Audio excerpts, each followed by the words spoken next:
Hello, and welcome back to the Reading Between the Lines YouTube channel. This week we've had Orleans replaced with the under-21s boss, Noel Hunt. So I thought I would go through some of the tactical aspects of what we've seen from his under-21s team. And yeah, maybe something to look out for in the next 5 games that Noel has. Now, obviously, there's a big difference between youth football and senior football. There's a big difference between the squad he has available to him with the under-21s and the squad he has available to them with the senior team. So, how much of this is going to be translatable by Saturday's game with Burnley? Probably not much. How much are we going to end up seeing by the time we're through his 5 games? We obviously don't know. There's big differences in personnel. There's big differences in just the level of football and what you can get away with, and the risks you can take. But I thought people might be interested to know in some of the takeaways I've had from watching his team. So I will I'll share those with you now. So let's take a look at how Noel Hunt's under-21s team typically sets up. So he has tended to favour some variation of a 4-2-3-1. Our possession that tends to flatten, as a lot of teams do these days, into a 4-4-2. But in possession, there has been a bit of variety in terms of how this 4-2-3-1 typically sets up, and I'm going to go through a couple of different variations. But first, we'll talk about some of the core principles of what a Noel Hunt under-21 team has looked like this season. And one of the key aspects has been the speed at which they try and get the ball into the final third. So it seems very clear to me that the goal is how quickly can we get the ball into the final third, dangerous areas. And once we're there, then we can take our time. But the goal is always, can we get the ball into the final third? How can we get it there as fast as possible in a dangerous manner? And that can come in a couple of different forms, right? There are a good number of long balls out from the back, typically hitting runners, whether it's wide players, whether it's a striker spinning in behind, whether it's midfielders joining in and running beyond.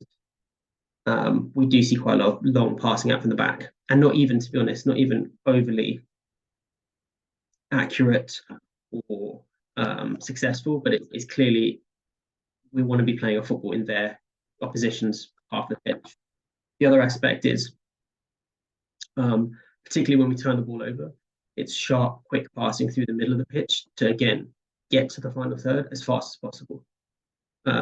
So that's typically happened to the centre of the pitch, a little sharp pass between the midfield, between the striker, maybe dropping in and getting involved in that, maybe some wide players, but they do typically stay wide.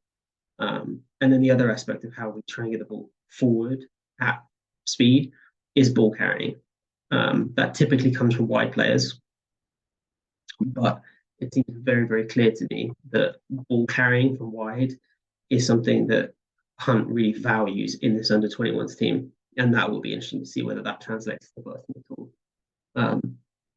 The other piece that goes hand in hand with this, key core principle of getting into the final third as fast as possible is then counter pressing. So in all of the forms I just sort of touched on, whether it's long balls out the back, whether it's short passes that are sometimes riskier through the middle, whether it's ball carrying from wide players, if those actions are unsuccessful, then they counter press, right? So it does feel like the players in the under-21s, and this, to be fair, is something you see a lot in under-21s football anyway, but the players are being asked to force the issue. And if then they're unsuccessful in that, then the team swarms. So, if Akande is trying to dribble down the line and the ball's lost, then the players around him will help to try and win that ball back as fast as possible up the pitch, And then that's how you also lead to chances from those turnovers, right?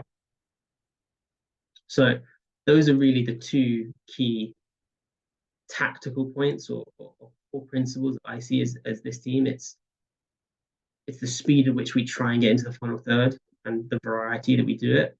And then it's the counter pressing that works so well with that, so that even if we are unsuccessful in how we're trying to get to the final third, we're then giving ourselves a really good chance to then pick it up, right? So if a long ball goes up towards a striker, even if we don't win the flick on, even if we don't,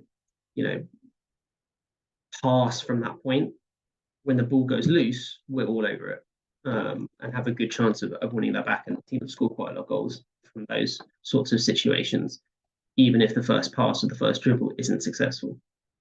So now I'm going to talk a little bit about how the team tends to line up. So I've already touched on it, that if you were writing this on Twitter beforehand, you'd call it a 4-2-3-1, but there is a bit of variety in it.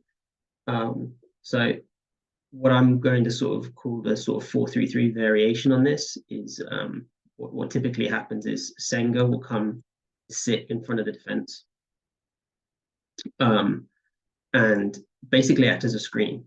He doesn't get too involved in passing. It's not like some teams that we've seen where the job of that pivot player is to take the ball off the centre backs and progress it forward. He is more there as a protector and a very good presser and ball winner. And then what happens is Scott, who's typically in this team anyway, is playing as a 10, will split wide, and the other centre mid will also join him up high. And this is, what I'm going to call like a dual 10, 2 10s. That's a running theme, and we'll see a different variation of that in a second. But in this sort of setup, the wide players do provide the width, right? And they do stretch the pitch, and we do a lot of our attacking out wide, a lot of our ball carrying out wide.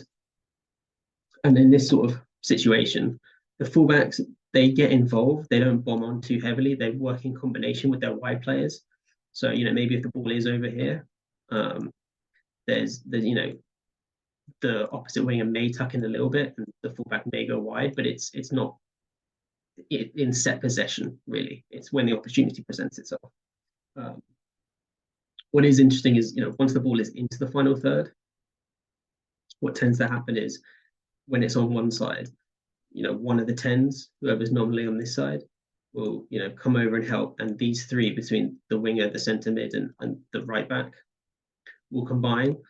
And while that is happening, we do get numbers in the box. So the opposite 10, the opposite winger, and the striker will all tend to be in the box. And you'll have a sort of situation like this where between the three of these, they will combine, try and enter the box or cross, and you have numbers in the box. Now, once we're in the final third, despite being very direct and pacey in terms of how we're trying to get into the final third, once they get there, if there's not an immediate opportunity to create, then they will take their time. So once they're in the final third, that's where we build. And that's where we have combination play, and that's where we try and probe. The goal is not to get here and then immediately score unless the opportunity presents itself. So the team does tend to be fairly patient once they actually get here. What is interesting is that the direct play is not just about personnel, right? We know that Kelvin is a big guy, big physical presence, but actually these balls that come from the centre backs or come from fullbacks a lot as well is not really about his height. It is about just getting the ball into that final third. There was a game I saw where they had Nyarko playing up front, who is not anywhere near as tall or physical as Kelvin, but they still went direct to him quite a lot. And actually, he's got quite a good leap on him for a guy of his size. But the goal is not necessarily for Kelvin the ball to get pumped up to him to hold off three men and lay off. And if he can do that, then great. But the goal is really just to get the ball into that into the final third, and then work from there. And as I said, counter press. So if the ball does go loose, win it. What's interesting is in this typical setup, as I've already touched on, the goal is to get into the final third. So there isn't a lot of playing around at the back and going side by side and working one side out to the other side. Typically, once the ball ends up on one side of the pitch, it will end up trying to enter the third, whether it's somebody carrying it, whether it's a long pass. There's always runners in this team. There's always people running into channels, running beyond. Um, but there is a much ball rotation through the back line that we sometimes see with teams. No, obviously, and this goes for any high pressing team and counter pressing team. If the press is unsuccessful, then they can get in at us fairly easily, right? It has to be well coordinated. So that is something we'll see, and that could be a key aspect to how much of this Hunt tries to implement with the first team. The other piece I want to touch on quickly is just a different way that this 4-2-3-1 setup can look. I'm going to swap a couple of players, but again, I don't think this is overly personnel dependent. It's just a different setup for a different way of playing. So there have been games when Senga's been out, although he has played a lot of football this year. We've also seen Scott play on the wing quite a lot. Mamadi Kamara plays a 10. So a different way of, but normally this is the same. You'd write it the same on a formation lineup, whatever, for a game. We've seen a different way that this team can set up. And actually, let me swap all out for Abdul Salam because he played in the game that I saw that they did this for. So instead of having one drop in, somebody join like that, like we saw with the other setup, what they did this time was Scott drifted in as the dual 10. Brafer provided the width, the left-hand side. One of the centre mids sort of sat in front of the centre backs. And actually what happened was the other centre mid, Osorio was for this game, came and sat here and formed a 3 in possession. And with a Kande and a Brafer holding the width either side, you had Abdul Salam sort of play a sort of semi-inverted a fullback position. It was more apparent when the ball was on the other side of the pitch. When the ball was here, he was typically playing in just quite a familiar fullback role and combining with a Kande. So it was a little bit lopsided, but still interesting in terms of the different ways that this team can build. And obviously, a setup like this is pretty familiar in a lot of football. You've got lots of very obvious triangles everywhere you look. You've retained the dual 10 that I think Hunt likes. I think he likes people in both of these channels and not have one person tasked with covering both sides of the pitch. It helps with counter pressing as well. Obviously, you want numbers up the pitch and in these areas to be able to help, right? So this is a different way that the 4-2-3-1 can set up, and shows the flexibility that this team potentially can have. So look, there's loads more to go into about how the under-21s played. This was meant as just a little snapshot. I'll be really interested to see how any of this, if any of this, is familiar on any of the games we see from Hunt. How ambitious he is in trying to implement this stuff, and also, to be fair, how much of this stuff is just about the personnel he has at his disposal. He's got a lot of good, creative, hard-working players in this under-21s team. They press really well. He might not feel he has the tools at his disposal to do a lot of this for the first team, and he might pick a different way of setting up. But yeah, I hope this was helpful, and that people can have a little bit of an idea of how the under-21s have looked this season. Thanks.